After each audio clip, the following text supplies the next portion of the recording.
A paz do Senhor Jesus Cristo, meus irmãos. Olha nós aqui novamente na Escola Bíblica Especial. Eu gostaria de começar essa conversa com você apresentando um dado da agência missionária Portas Abertas, que afirma que existem cerca de 360 milhões de cristãos perseguidos pelo mundo. Alguma vez você já foi perseguido por causa da sua fé? Em algum momento, seja na faculdade, no trabalho ou até mesmo na sua família, alguém te recriminou por conta dos seus valores? Você sabia que a Bíblia fala a respeito desse assunto e nos ensina como lidar com esse tipo de sofrimento, com esse tipo de oposição? Fica com a gente. Logo após a vinheta, a gente vai conversar um pouco mais a respeito desse assunto.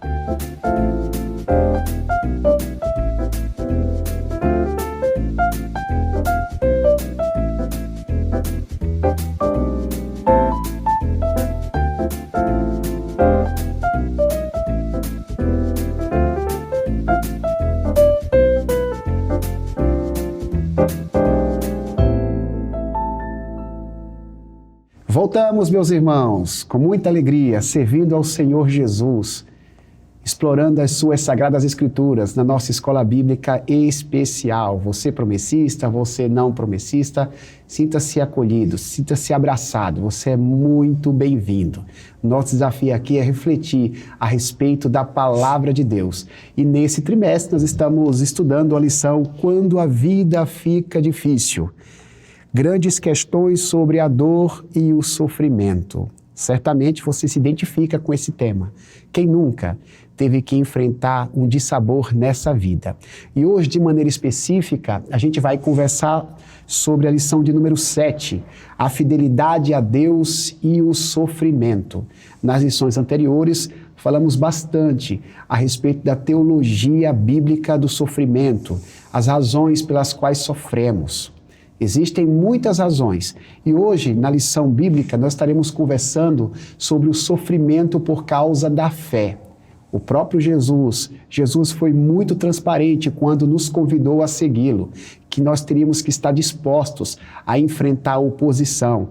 Lá no Sermão da Montanha, o próprio Jesus declarou que nós deveríamos ficar felizes quando as pessoas nos perseguissem por causa da fé. Bem-aventurados sois vós quando vos perseguirem por causa da justiça. Jesus declarou isso para a gente e nós precisamos lembrar essa verdade, não podemos esquecer.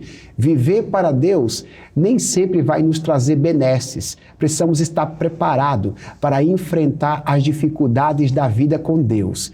E a lição bíblica sempre nos apresenta um texto básico, um texto bíblico, que serve como pontapé inicial para a gente estudar a palavra.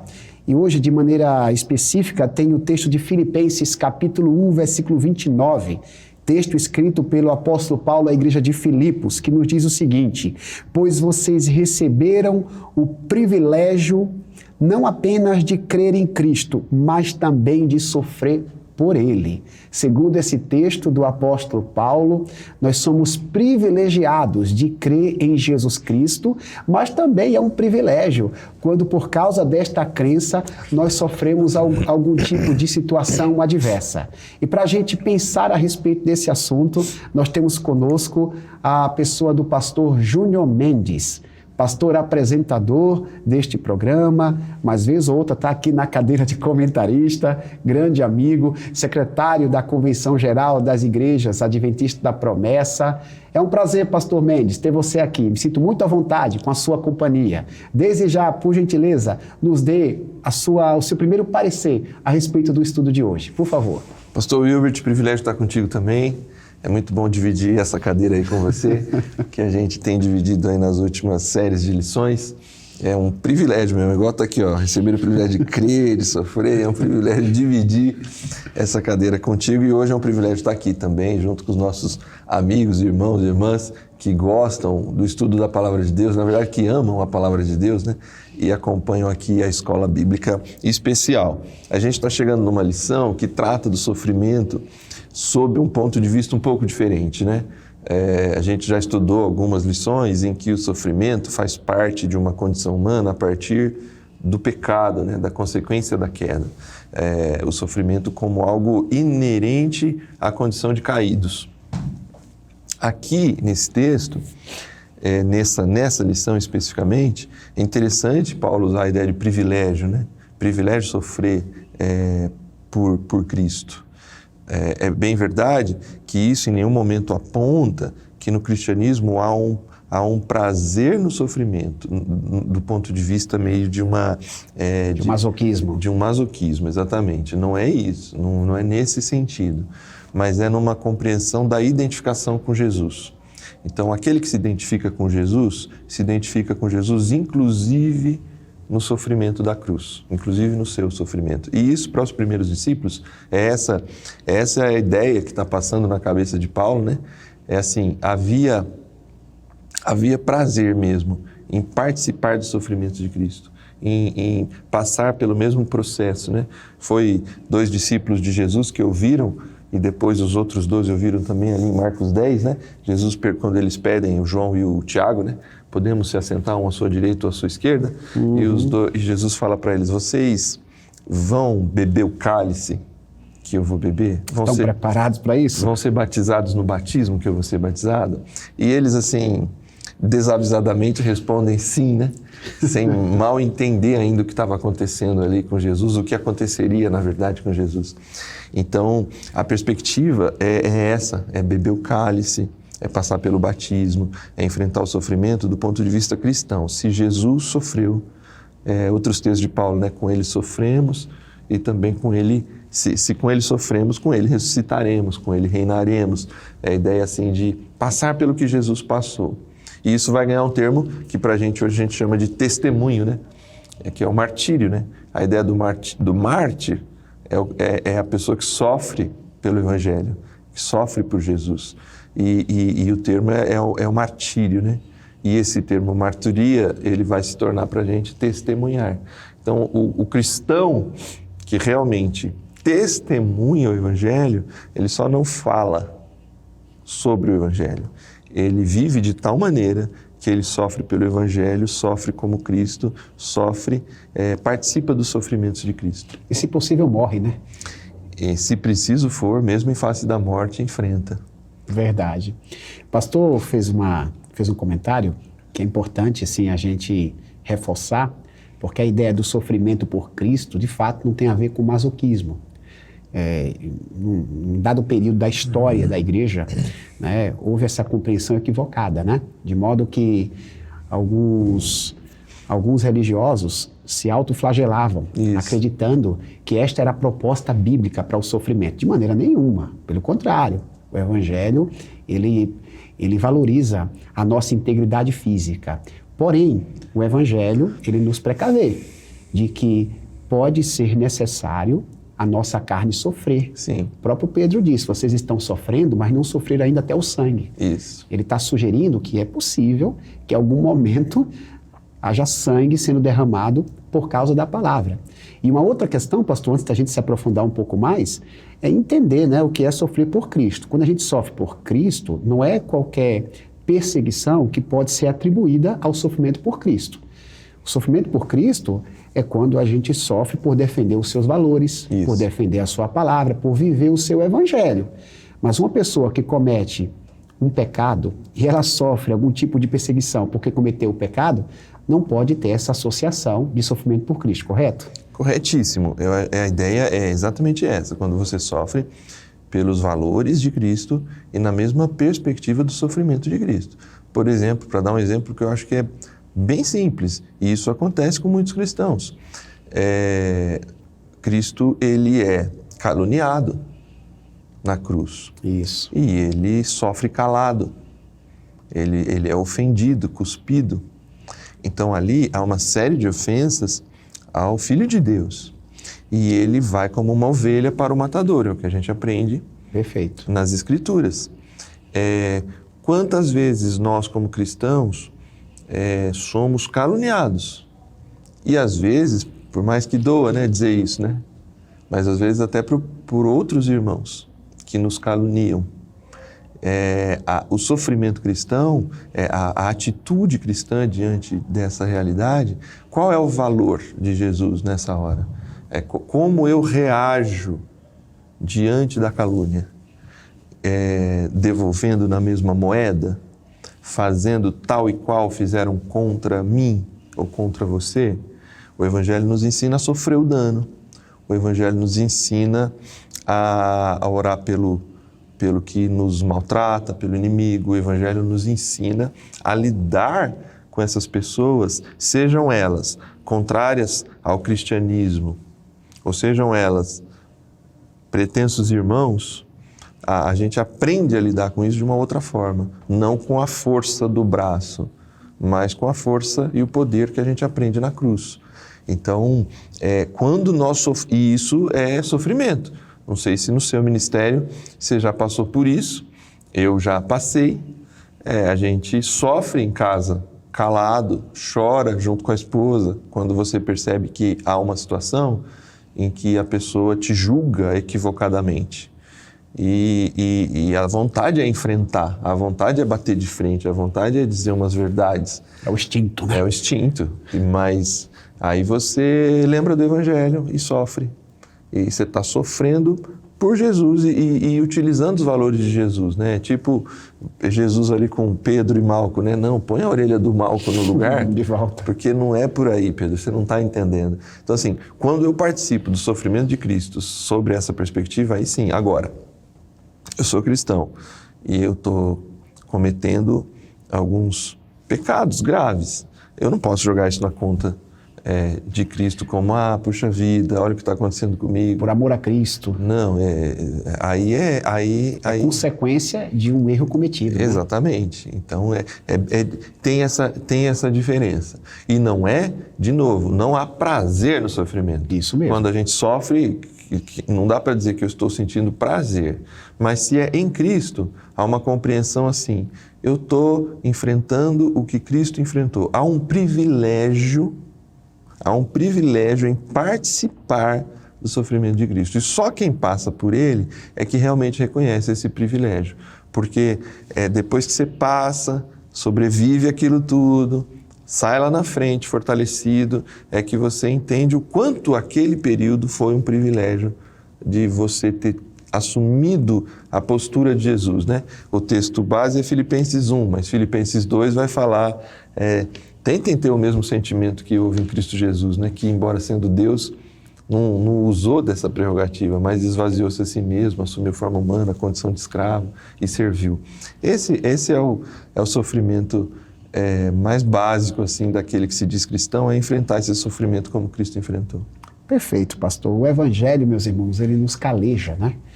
A gente entende a partir da palavra de Deus que nem sempre nós estaremos numa condição confortável por seguir a Cristo, conquanto seja algo maravilhoso. Mas quem está disposto a seguir a Jesus precisa lembrar que existe uma cruz para ser carregada. A cruz da renúncia, por vezes a cruz da oposição, por vezes a cruz do apedrejamento. E a gente, pensando nesse sentido de sofrimento, a gente vai responder algumas perguntas aqui que servirão de didática para a gente. Às vezes estaremos lendo alguns textos bíblicos propostos pelo autor da lição. E de imediato, pastor, eu queria distribuir algumas leituras, compartilhar algumas leituras contigo. Se você pudesse ler para a gente João 16, 33 e João 15, 20. Eu vou ler 2 Timóteo 3,12 e a pergunta é a seguinte: comente sobre a realidade do sofrimento e reflita com a classe se o cristão é imune ao sofrimento. Por favor, pastor, João 16, 33, depois o 15, versículo 20. O João 16, 33 é o famoso: no mundo tereis aflições, mas tende bom ânimo, eu venci o mundo. O João 15, 20 é quando Jesus diz assim: se a mim me perseguiram, também vão perseguir a vós. Perfeito. Paulo, seguidor de Jesus, que em algum momento ele foi perseguidor, depois se tornou um seguidor, ele também viveu essa experiência do sofrimento, de sofrer por causa da palavra. E ele deixou uma recomendação para um dos seus pupilos, mais precisamente Timóteo, sobre esse assunto. Ele disse na segunda carta a Timóteo, capítulo 3, versículo 12: Ora, todos quantos querem viver piedosamente em Cristo Jesus serão perseguidos. Acho que os próprios textos falam por si só, pastor, mas é bom te escutar. Então, assim, o que você tem a dizer sobre a realidade do sofrimento? E tem uma pergunta, assim, podia até ser retórica, né? O cristão é imune ao sofrimento? Não precisava nem de resposta, mas exatamente. É bom a gente responder. Há uma compreensão teológica que o cristão é imune ao sofrimento, uma compreensão equivocada, mas há, né? Ela é fruto ali daquela construção de uma teologia de prosperidade, né? Em que, na medida em que você é filho de Deus, filho do rei, dono do mundo, então nada te alcança, né? E aí, inclusive, utilizam textos do Antigo Testamento, fora de contexto, né? Que nenhuma praga, nenhuma maldição alcança o Filho de Deus, né? Então, nesses contextos, quando eu sofro, quando você sofre, quando você, irmão ou irmã, amigo, amiga aí que está nos acompanhando sofre, quem pensa assim, a primeira reação é a reação parecida com os amigos de Jó, né?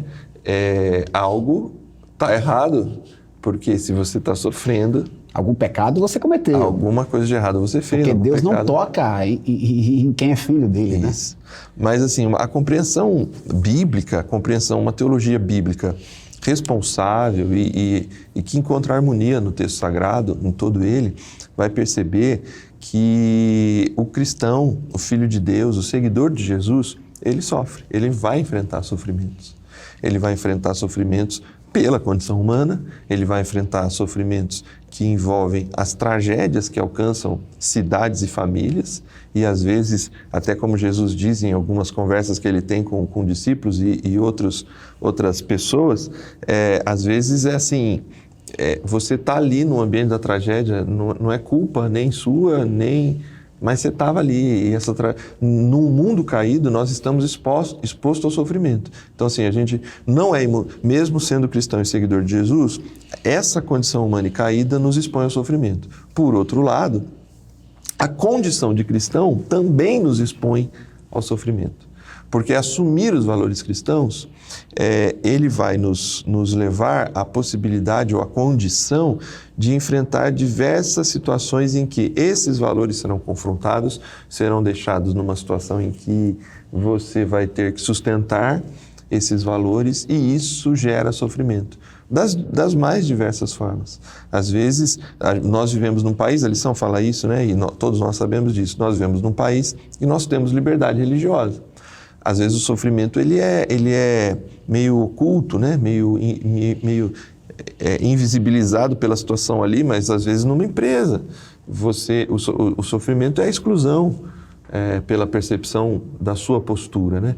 É bem verdade que a gente acabou de sair de uma lição há 7 lições atrás que falava do modo missão, né? Isso. Então há que se ter um equilíbrio, né? Entre você manter a sua postura cristã e mesmo assim intencionalmente ser luz para essas pessoas e saber o momento de bater o pé e ficar firme, mesmo que isso implicar em alguma exclusão, né? Do fato de não ser convidado para alguma coisa, não participar de algumas conversas, porque vão te excluir, porque não concordam com a maneira como você pensa uma coisa ou outra da vida. Então, esses textos vão garantir. Paulo, talvez Jesus e Paulo, né? Jesus fala, perseguiram a mim, então vocês também serão perseguidos.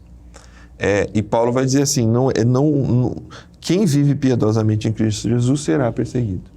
Então há essa certeza em Jesus e em Paulo que o cristão ele não é imune ao sofrimento, ele vai enfrentar o sofrimento pela condição de cristão. O cristão sofre as perseguições, aliás, os sofrimentos que outras pessoas também sofrem. Sim. Ele pode adoecer, o cristão pode ser vítima de uma tragédia, né? Aquele desastre que a lição, inclusive, menciona que teve na Turquia, possivelmente alguns cristãos tenham sido atingidos. Esse desastre que teve aqui no litoral, alguns meses atrás, no litoral de São Paulo, possivelmente alguns cristãos tenham ficado desabrigados. Então, o cristão ele não está imune a esse tipo de dor, esse tipo de perda. E nesse caso específico, que o pastor fez questão de destacar, quando uma pessoa ela se predispõe a seguir a Jesus, ela precisa entender que é natural que ela possa sofrer por causa do Evangelho. Jesus, em dado momento, pastor, disse que eu vos envio como ovelhas no meio de lobos. Então, assim, qual é a interpretação que se tem desse texto, se não um risco que uma pessoa que serve a Deus terá? Às vezes, Deus vai permitir que a gente esteja ali entre lobos. Às vezes a gente está na possibilidade de sermos devorados. E nós, se for por Cristo, nós não devemos jamais nos sentir desfavorecidos. O que a lição está ensinando é a gente se sentir privilegiado. Sim. É um privilégio em meio à dor. É sempre bom destacar, né? Não é um privilégio com a dor, né? Que bom ter um prazer em sofrer. Não, é um privilégio em meio às circunstâncias desfavoráveis. A segunda pergunta, né? Ela nos reporta a um cenário apocalíptico. A lição, inclusive, faz esse tipo de abordagem. Apesar de vivermos num país que ainda nos preserva a liberdade religiosa, nós não estamos imunes, né, a sofrermos algumas perseguições nos muitos ambientes que nós frequentamos. Mas nós não podemos nos acostumar, pastor Mendes, com esta liberdade religiosa, porque existe uma previsão apocalíptica de que o cerco se fechará, né? Que cada vez mais que se aproxima a volta de Jesus, a vida será mais complicada para quem serve a Deus. Tem inúmeros textos aqui, mas eu vou pedir ao pastor Júnior para ler tão somente Marcos 13, 19 e 20. Né? A lição pede 14 a 19, vou pedir para ler 19 e 20 e o pastor em seguida nos responder. Quanto mais se aproximar a volta de Jesus, cristãos fiéis sofrerão mais ou menos por conta da decisão que tomaram de seguir a Jesus. Trata-se de um cenário apocalíptico, pré-volta de Jesus. Vamos ler o texto e depois o pastor também dá o seu parecer.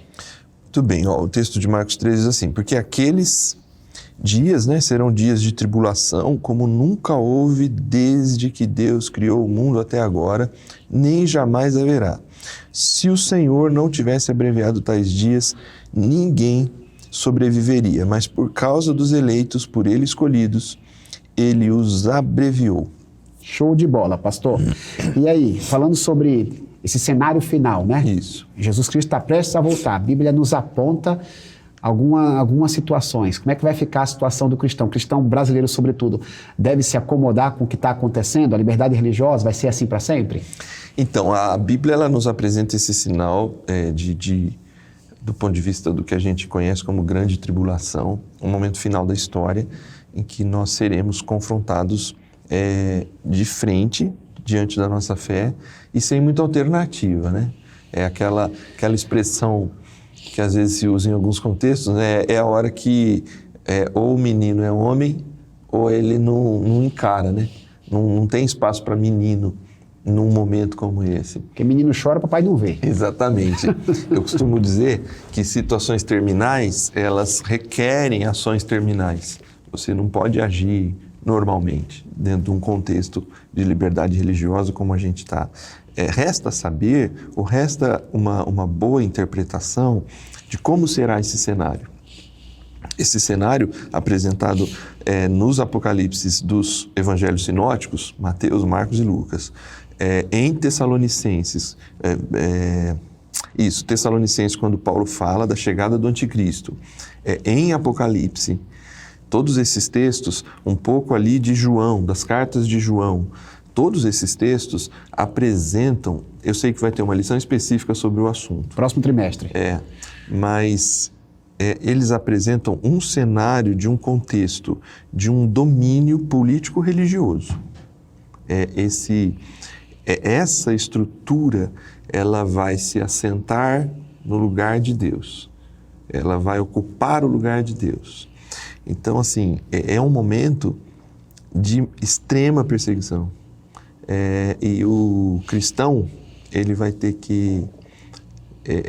o texto diz, né? Se não houvesse a abreviação desses dias, mesmo os escolhidos teriam dificuldade. Porque será um tempo muito, muito, muito complicado.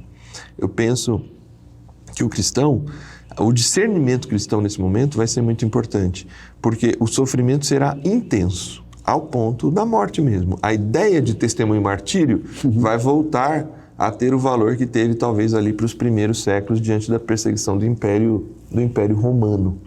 Então, nós estaremos numa condição em que a gente vai ter que tomar sérias decisões.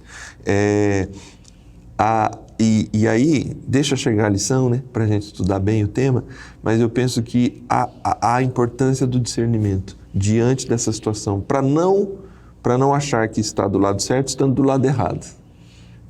Achar que pelo fato de... Porque se esse domínio é religioso, a gente precisa estar atento a que tipo de proposta isso será, né?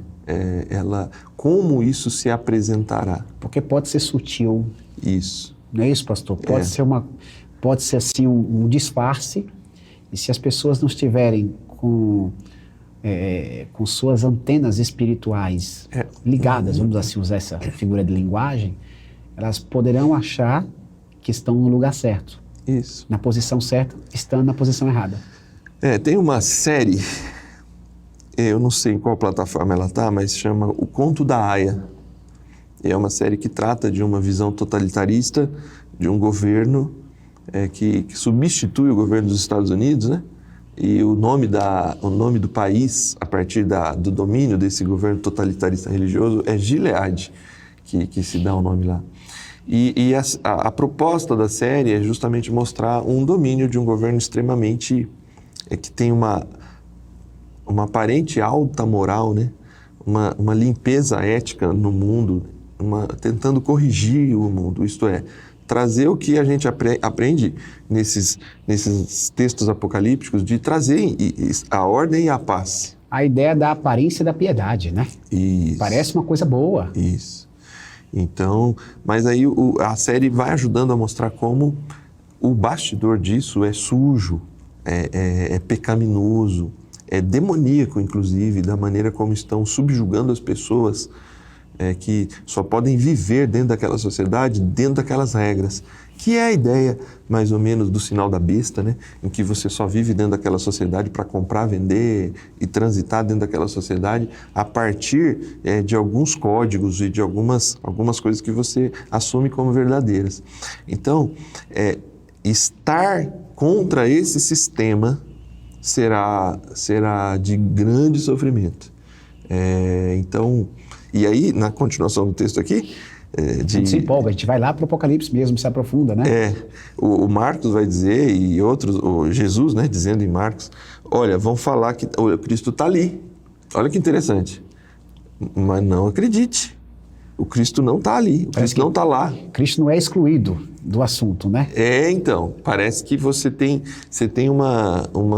um sistema político-religioso que ainda assume o nome de Cristo, porque se é anticristo, é como se, então, esse sistema é o Cristo, mas ele é anticristo. Então, nós precisaremos de grande discernimento. Eu sei que algumas pessoas oram a Deus para estar vivo na volta de Jesus. Eu também penso assim, às vezes, eu gostaria de estar vivo.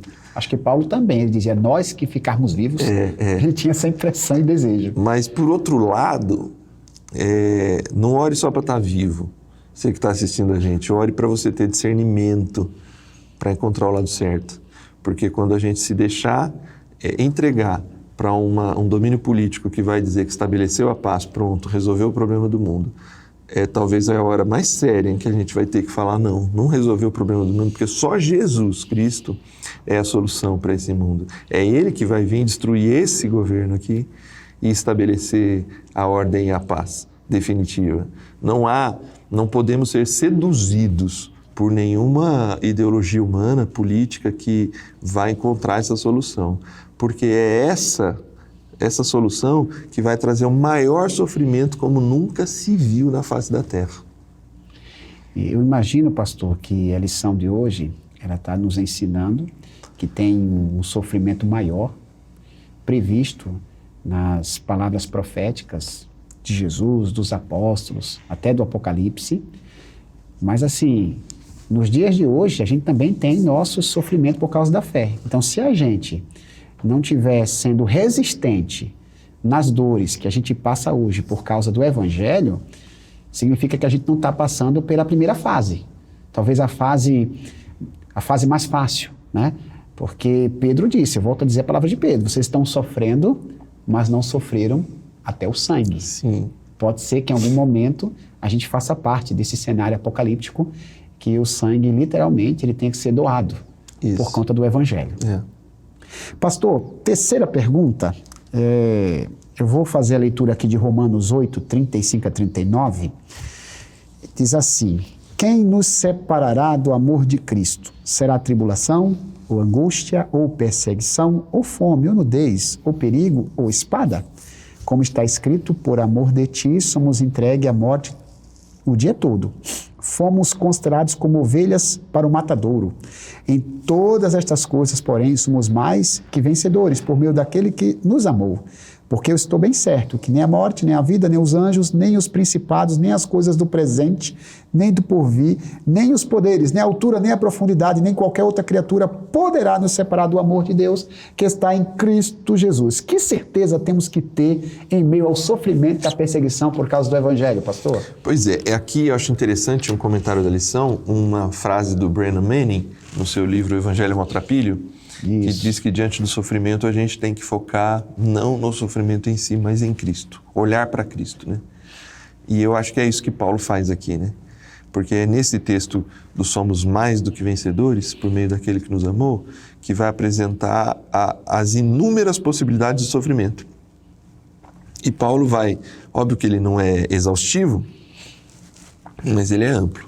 Não importa o tipo de sofrimento. Não importa qual tipo de sofrimento pode nos alcançar, ele vai dizer quem pode nos separar do amor de Cristo. Esse é um dos textos mais bonitos do Novo Testamento que dirá de toda a Bíblia, né? Quem poderá nos separar do amor de Cristo? Será a espada, a nudez, o frio, a fome, a perseguição, a guerra?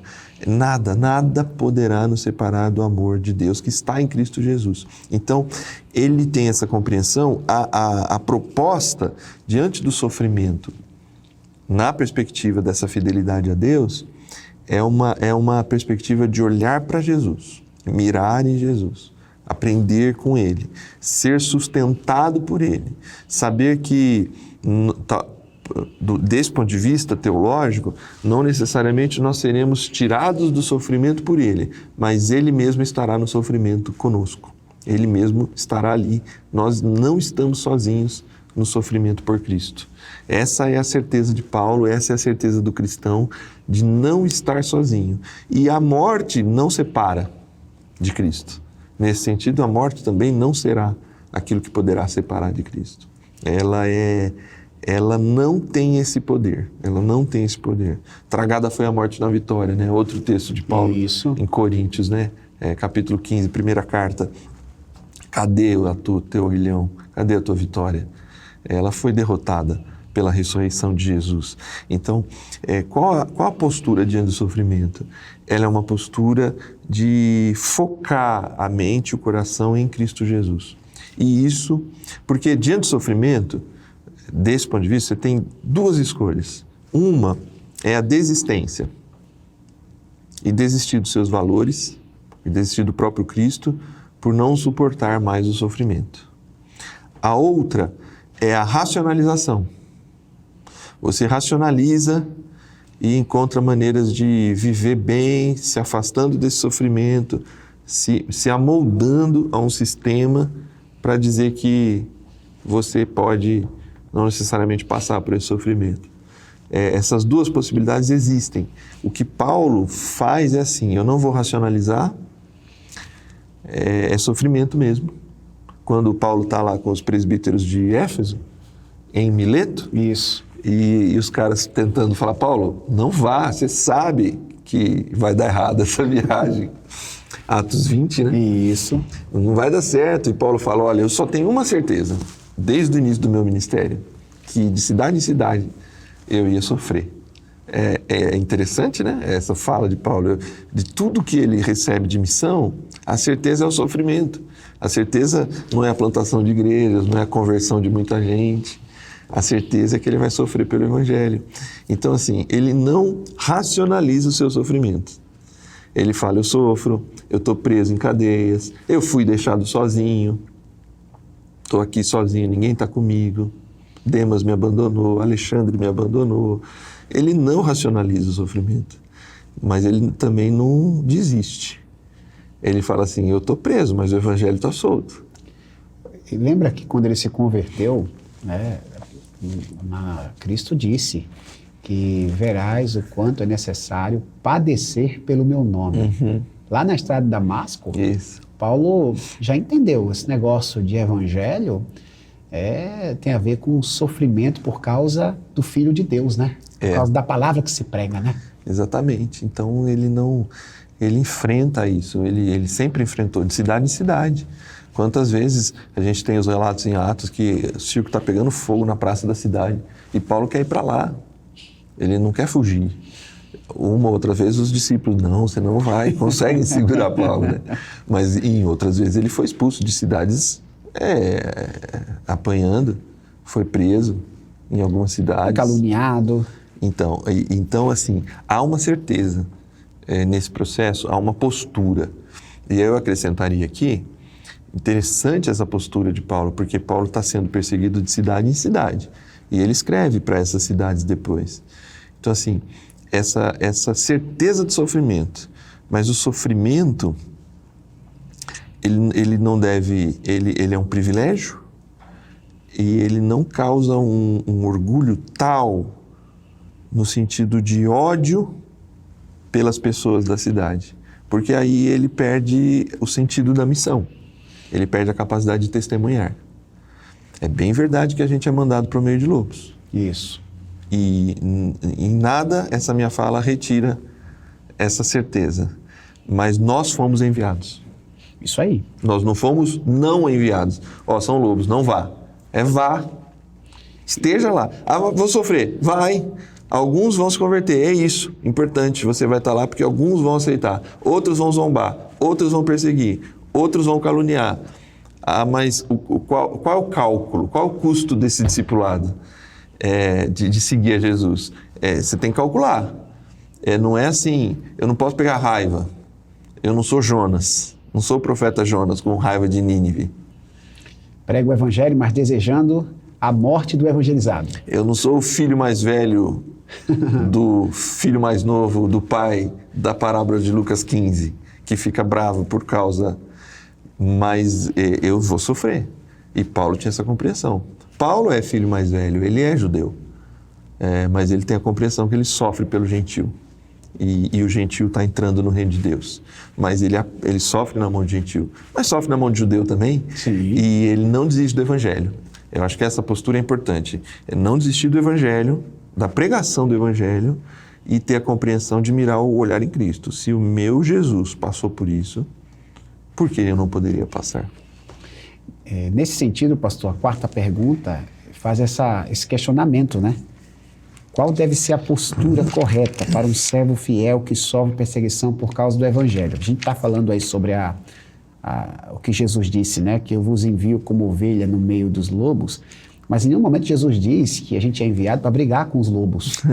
Jesus não diz, vocês vão lá e vocês vão matar os lobos. Não é essa a proposta. Então, já entrando nessa linha de raciocínio de não ter raiva de quem persegue, de não amaldiçoar aqueles que nos maldizem, né? Reforça aí nessas palavras que você disse na terceira pergunta, para a gente encaixar aqui na quarta, qual é a nossa postura, né? Estamos sendo perseguidos na igreja, pode acontecer, Paulo era perseguido na igreja, estamos perseguidos fora da igreja. Qual deve ser a nossa postura? Porque a perseguição, ela pode acontecer em diversos lugares. Pode. Qual deve ser a nossa postura quando somos alvos da oposição de alguém e isso nos causa sofrimento? Pois os textos que estão presentes aqui, nessa última pergunta, todos apontam para essa direção que a gente já vinha aqui comentando, né? Alegrem-se por participar dos sofrimentos de Cristo, para que fiquem cheios de alegria, 1 Pedro 4, bem-aventurados vocês são quando vos injuriarem, perseguirem, mentindo, disserem todo mal contra vós por minha causa, no Sermão do Monte, Mateus 5... Todos esses textos apontam para essa direção. Abençoe aqueles que os perseguirem, não os amaldiçoem, amem os seus inimigos e orem por aqueles que os perseguem. Então há Paulo, ele tenta aqui, eu sei que a lição o foco é o sofrimento, mas Paulo equilibra muito bem a missão e o sofrimento. Porque assim, o sofrimento não pode criar um coração rancoroso. A gente não pode ter como inimigo aqueles que nos perseguem. Isso é fantástico de Paulo, né? Porque Paulo fala para a gente abençoar e não amaldiçoar. Jesus disse a mesma coisa, né? Ele não instiga a mágoa, não ore para Deus matar os seus inimigos. Não é essa a proposta, né? Isso. A gente não pode ter como inimigo aqueles que são alvos do amor de Deus. Por mais que eles sejam nossos inimigos. Eles nos veem como inimigos. Exatamente. Mas a recíproca não pode ser verdadeira. Não, eu preciso continuar tendo essa postura do Evangelho aqui. E essa postura vai causar sofrimento. Por quê? Eu vou amar. Me permita aqui eu e você, né? Eu vou amar o Wilbert, mas o Wilbert continua me caluniando. Isso vai me causar sofrimento. E o contrário é verdadeiro. Você decidiu pelo Evangelho me amar. E eu estou te caluniando. Cada vez que eu não estou na tua presença, eu falo mal de você. Isso te causa tristeza. Isso corrói, machuca. Sim, porque de alguma forma chega no teu ouvido. Olha, sabe, pastor Júnior? Parece teu amigo, mas... Vocês apresentam o programa juntos. Pois é. E aí de repente, isso só aumenta o seu sofrimento, verdade, ou o meu sofrimento, ou o sofrimento de um irmão que sabe o que é esse tipo de perseguição. E esse contexto vale a mesma coisa para o vizinho, para a pessoa do trabalho, que às vezes a gente está orando, está trabalhando. O vizinho da igreja, que não gosta da igreja. O vizinho da igreja, exatamente. Então assim, às vezes você está orando pela pessoa, você deu um conselho pela pessoa, você ajudou a pessoa. E na primeira oportunidade que ela tem, ela puxa o teu tapete. Então assim, você vai sofrer pelo Evangelho. Decida sofrer pelo Evangelho. Dê um testemunho, sabe? Coloque brasa na cabeça dele. Deixa ele com a dúvida. Puxa, eu tô com tudo isso, ele ainda continua... Ele me dá de comer quando eu tenho fome, me dá beber quando eu tenho sede. Né? Então, assim, a postura do Evangelho é uma postura, ela é extremamente contracultural. Show. Ela é contracultural. Eu não pago na mesma moeda, eu não devolvo na mesma energia, eu não vou usar as mesmas armas. As nossas armas são espirituais em Cristo e não são armas carnais. Então, nesse sentido, a minha arma é a oração. A minha arma é manter a minha postura cristã diante da situação. Deus há de ser juiz sobre aquela causa. Não caluniar quem me calunia. Isso. Não mentir diante daquele que mente em relação a mim. Então, existe, assim, esses dois versos, de novo aqui, Romanos e Mateus, Paulo e Jesus, abençoe aqueles que os perseguem, não os amaldiçoem.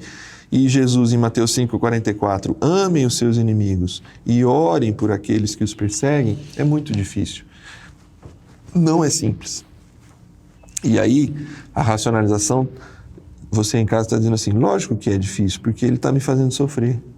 E aí o que a gente está tentando dizer aqui, né, você é um privilegiado, você está sofrendo.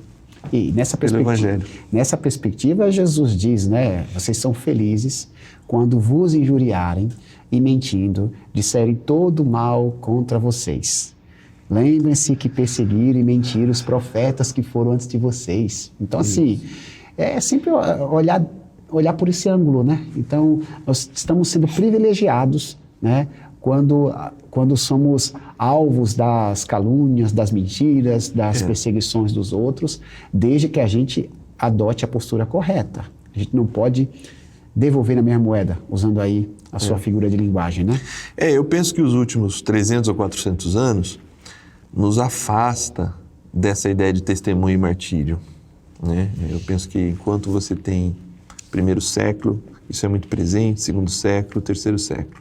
Você vai ter um período da igreja cristã em que ela se torna a religião oficial do império. Isso. E aí ali na Reforma, o próximo, anos antes da Reforma, já com João Hus e outros, você de novo começa a ter um testemunho até a morte, né? De gente que vai para a fogueira, de gente que é perseguida e morta ou pela igreja ou pelos pagãos. A civilização ocidental, ela ganha uma conotação dentro da proposta capitalista, do positivismo, da tecnologia, de conforto, né? Isso. Então, a gente não tem muito essa... É muito estranho pensar o sofrimento do ponto de vista cristão. Dói demais na nossa mente. Nós dois estamos falando aqui, mas a nossa lógica não é essa. Parece que a gente não foi preparado para isso, né? Não, a gente não... A vida nossa não é assim. A gente quer uma igreja, ar-condicionado, Cadeira acolchoada. cadeira boa para a gente sentar, um bom microfone para a gente ouvir, não doer o ouvido. Vizinhos que não nos incomodam, vou falar do vizinho de novo. O estacionamento para parar o carro. Ok, banheiro limpinho. Isso, e nada disso está errado. Não, coisa boa. Mas, de certo modo, se a gente não tomar cuidado, a gente acha que o evangelho é apenas isso. Isso nos desqualificou ou tirou a nossa capacidade de ser treinado para o sofrimento. Um sofrimento do ponto de vista cristão. Então, por isso que é importante nessa lição, assim, essa igreja, eu não sei qual é a geração, mas a nós só nos cabe preparar a próxima, né? Sim, deixar o legado. Então, assim, a gente precisa preparar uma próxima geração, se for ela que enfrentar, se for os nossos filhos. Ou netos. A gente vai ter que preparar uma geração para enfrentar esse tempo aqui. E aí o sofrer por Cristo, de novo, vai fazer todo sentido. Vai fazer todo sentido. Então, eu penso que a gente tem que aproveitar as pequenas situações de sofrimento e não fugir deles, e não racionalizá-los, e enfrentá-los como Jesus enfrentou. Pastor, primeira parte da lição concluída. A gente precisa concluir aqui a nossa discussão respondendo a segunda pergunta aqui da didática da nossa lição, que a princípio a gente pergunta e responde sobre os que as Escrituras dizem sobre o sofrimento. Na segunda parte da lição, o que devo fazer? Tem duas colocações que eu gostaria de lê-las para que você pudesse aí dar um parecer conclusivo sobre aquilo que a gente conversou. A primeira colocação aqui do autor é a seguinte: sofrimento por causa de Cristo produz crescimento. A segunda, sofrimento por causa de Cristo produz glória. O que essas duas colocações nos ensinam na prática diante daquilo que a gente ouviu hoje a respeito de sofrer por causa do Evangelho? Isso. Eu penso que, do ponto de vista da primeira expressão, quando nós passamos pelo sofrimento, mas realmente passamos, não adianta fingir passar, passar por ele. E passar por ele, de novo, não é masoquista, não é assim, estou sofrendo, que bom, e ser feliz por estar sofrendo, não é assim. Esse sofrimento aqui, eu tenho clareza que esse sofrimento é por causa da minha postura cristã, seja ele na empresa, no trabalho, na casa, no condomínio, na escola ou na igreja. Isso mesmo. Eu vou passar por ele. Eu vou usar as armas de Jesus. Eu vou carregar a cruz. Isso gera crescimento. Você sai mais maduro, você sai mais pronto ali na frente. Você sai mais preparado. Essa semana eu estava pregando. O foco não era sofrimento, mas a frase aqui se encaixa. Eu estava falando sobre a conversão do C.S. Lewis, e o C.S. Lewis é quem escreve as Crônicas de Nárnia. Sim. E tem uma frase, um diálogo dele com a Lucy. A Lucy é uma das irmãs daquela família de crianças que conhecem esse mundo de Nárnia, conhecem Aslan, que é a representação de Jesus nessa fábula do C.S. Lewis. E a Lucy encontra Aslan, reconhece quem ele é, e depois de alguns anos a Lucy reencontra Aslan e diz assim: Aslan, como você cresceu? E o Aslan responde: não, eu não cresci, eu estou do mesmo tamanho. Você que cresceu. Mas você não cresceu nada? Não. É que e essa frase para mim é até emocionante. Quanto mais você crescer, maior eu serei aos seus olhos. E eu acho bonito a maneira como o C.S. Lewis trabalha esse conceito, porque a lógica é quando eu cresço, eu reconhecer os ambientes como menores, né? Então, se eu trouxer meu filho aqui nesse estúdio que a gente está vendo, e ele voltar, meu filho tem 7 anos, e ele voltar com 18 anos aqui, ele vai: pai, eu achava esse estúdio tão grande, e não é tão grande, porque ao olhar de uma criança, tudo é maior. Sim. Então, a tendência quando a gente cresce é que a gente veja as coisas menores. Por isso que eu acho emocionante essa frase do ponto de vista espiritual, né? Quanto mais você crescer, maior eu serei aos seus olhos. Então, assim, quanto mais a gente cresce em Cristo, enfrentando os sofrimentos, maior Ele é aos nossos olhos diante dos próximos. A gente sabe que maior é o que está em nós do que o que está no mundo. Essa compreensão, ela é crescente. Então, quando a gente cresce, na verdade, agora para sair do C.S. Lewis e para o Batista, né? Importa que ele cresça e que eu diminua, né? Sim. Então, eu vou crescendo, nesse crescimento eu estou diminuindo e é Jesus quem está crescendo dentro de mim, né? E até o sofrimento, ele se torna menor do que ele realmente é, né? Porque, Sim. puxa vida, é por Cristo que eu estou sofrendo, então vale a pena. Ele é doloroso, mas não é tão terrível quanto eu imaginava. É a segunda, que é sofrimento por causa de Cristo produz glória, porque Paulo vai dizer isso, né? Não dá para comparar o sofrimento presente com a glória que em nós há de ser revelada. Então, Paulo tem essa clareza muito forte, né, de enfrentar o sofrimento por Cristo, e ele fala assim, não tem como comparar, por mais que seja sofrido o negócio aqui, ele é pequeno perto daquilo que tem preparado para o Filho de Deus. Então, produz essa glória, né, o sofrimento, essa percepção de que acho que sejamos simples aqui, né? Se sofremos com Ele, se morremos com Ele ressuscitaremos. É assim, estou sofrendo com Jesus, o que me aguarda é o mesmo que um dia aguardou Jesus. Ele é a primícia, né? Ele é a garantia, é o penhor da herança. O Espírito é nos dado nessa perspectiva também, né? De penhor dessa herança, de que nenhum sofrimento há de se comparar com aquilo que a gente vai ter na glória com Cristo Jesus. Pastor Mendes, muito bom ouvi-lo, meu irmão. Obrigado aí pelos comentários, obrigado aí pela contribuição. Que Deus abençoe seu ministério. Amém. Que Deus abençoe sua família. O pessoal aqui que está nos assistindo te aguarda na próxima semana aqui nessa cadeira. Pois é. Vai que eu faltar, você vem. Obrigado, pastor, pela sua participação. Deus abençoe. Até a próxima. Pessoal de casa, estamos chegando ao final de mais uma reflexão bíblica. O Espírito Santo tem nos trazido semanalmente temas interessantíssimos. E ao longo desses 3 meses estamos conversando sobre dor e sofrimento, o que a Bíblia diz a respeito do assunto. Hoje falamos sobre sofrer pelo Evangelho, o privilégio de sofrer por Cristo. Que coisa maravilhosa. Que Deus abençoe a sua vida, que essa palavra encontre guarida em seu coração. Mas antes da gente encerrar esta programação, eu quero orar por você. Pedir a bênção do Senhor para que o Senhor cuide da sua família, cuide das suas demandas, das suas necessidades. Maravilhoso Deus, nossa gratidão ao Senhor por tudo aquilo que foi conversado nesta oportunidade. Obrigado, meu Deus, pelas pessoas que nos assistiram, pelas pessoas que ainda irão nos assistir, porque esta plataforma manterá essa transmissão, essa gravação por muito tempo, e pode ser que a pessoa que esteja nos assistindo 2 anos depois de ser gravada. Obrigado por todos estes. Que essa palavra abençoe a todos, que supra as necessidades de todos, que a compreensão do sofrimento, a luz do Evangelho esteja cada vez mais clara no coração daqueles que nos assistem. Abençoe cada um dos seus filhos, abençoe suas necessidades, para a glória do Pai, do Filho e do Espírito Santo. Em nome de Jesus. Amém. Obrigado, meus irmãos. Uma excelente semana a todos, para a glória de Deus.